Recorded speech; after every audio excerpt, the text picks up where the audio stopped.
you like the way you sound? Would you like to be able to change how you sound? In this video, I'll show you what you can do to change your voice. Keep watching. Hi everyone, I'm Jo Price. Think of your school days.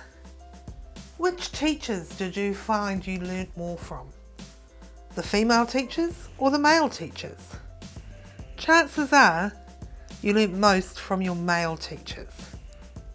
Why is that? The reason is that males have a lower pitch, a deeper voice, and they usually talk slower. So we find it easier to listen to the lower register than woman's higher register. Fairly simple. So how do we lower the sound of our voice? Well, what you can do is actually, it's singing type exercise, but if you think about it, both of them use the voice, so it's logical that they both use the same sort of exercises on occasion. So what you can do is go sing down as low as you can, and then when you are low, say something.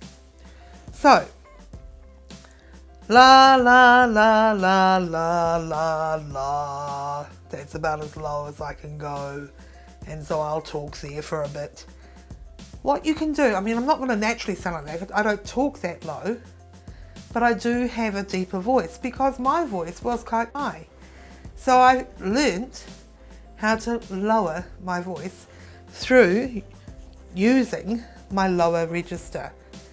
You know how guys can use falsetto? They can go up really high. You'll have seen it on American Idol and the like, where they use their falsetto voice.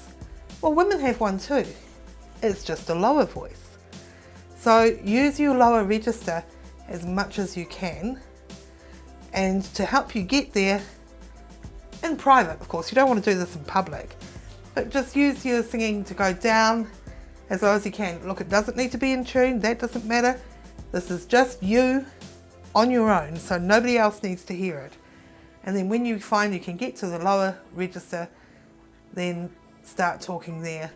And what will happen, the more you do it, the more natural it becomes to use your lower voice. So it's not too difficult to have a deeper sounding voice. What else can be horrible to listen to?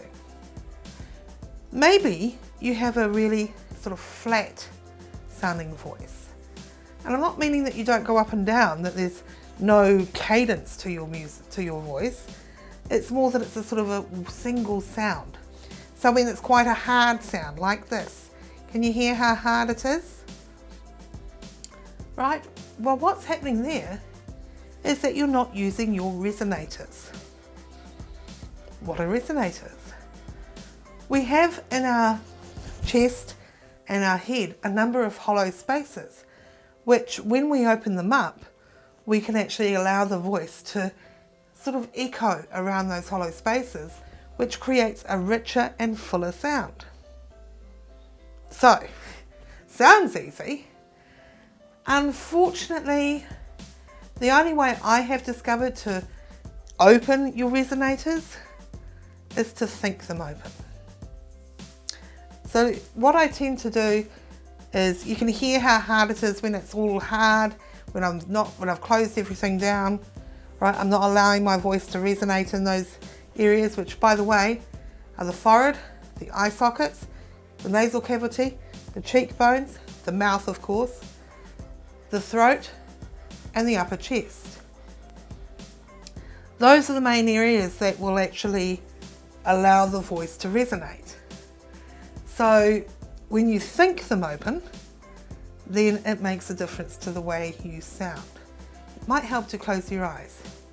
But let me start with a hard voice, and then I'll show you how a resonant voice, how much richer and fuller and more pleasant to listen to it sounds.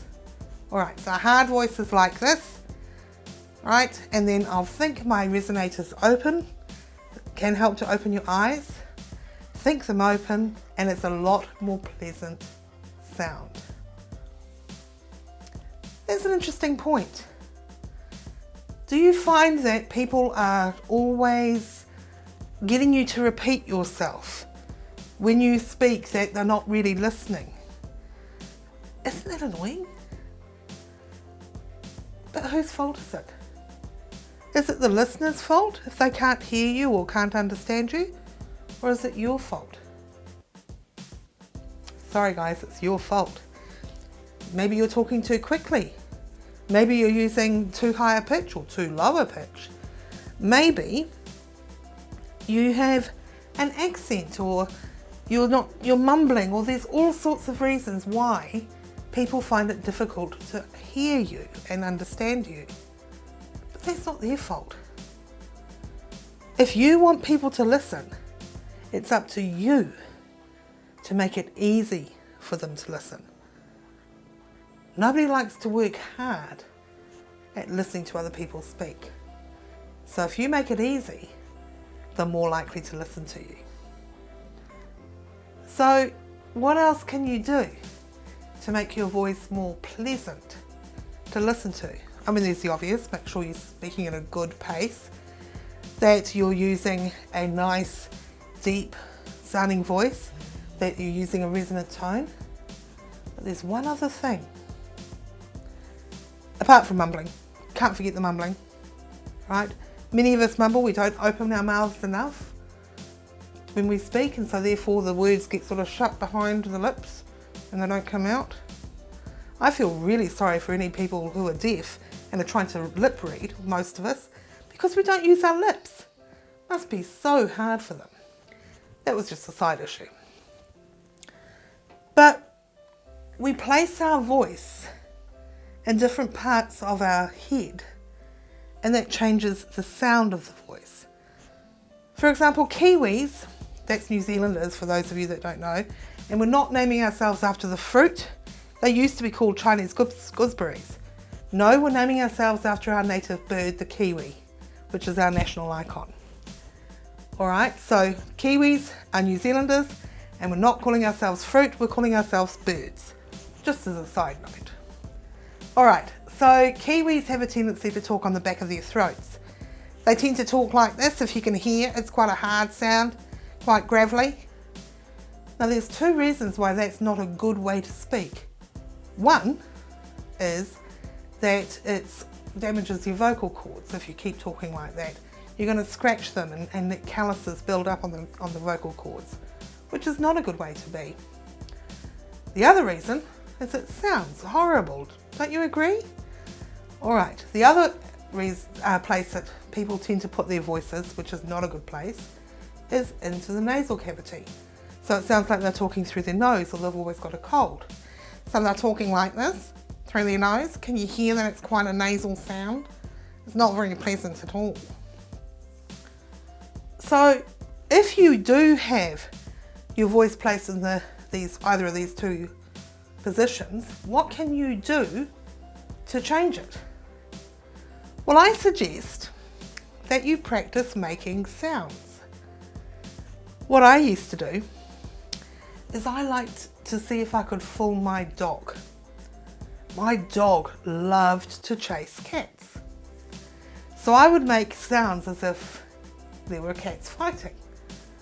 And if my dog perked up her ears and went running off, charging off to go and see what the cats were doing, I was doing my job at fooling her. But in doing that, I'm changing where my voice is placed. I'm a bit loath to do this on the screen because it's not a very pleasant sound, but I'll give it a go. Alright, so what I used to do when I was fooling my dog is I'd go, can you hear where the voice is being placed in a variety of different areas in my mouth? I'll do it again. It's going right down here, but it's also coming up into behind my teeth. It's a fun thing to do. But any sound which is changing where the voice is placed, so where these words or the sounds are being more created. Yes, the sound is originating from your larynx, from your voice box, but it's where we place the voice, where we put the sound to create the words or the other things. So what is a good place to put your voice? Well, I know it as a forward voice. I have heard it called or referred to as the mask, but it's putting it in front of your lips. All right? And the way to get a forward voice is to say the vowel ooh, and then hold it. And then when you notice that your lips are starting to tingle and vibrate, then you carry on talking. Because when your lips are tingling, that's when the voice is placed in the forward position. All right, let me show you. Ooh, how are you today? So that's using a forward voice. And that's a much more pleasant sound than using a voice that's on the back of your throat or through your nasal cavity.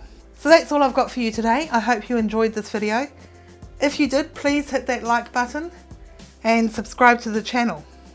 Make sure you hit the little bell icon so you get notified when I next upload a video.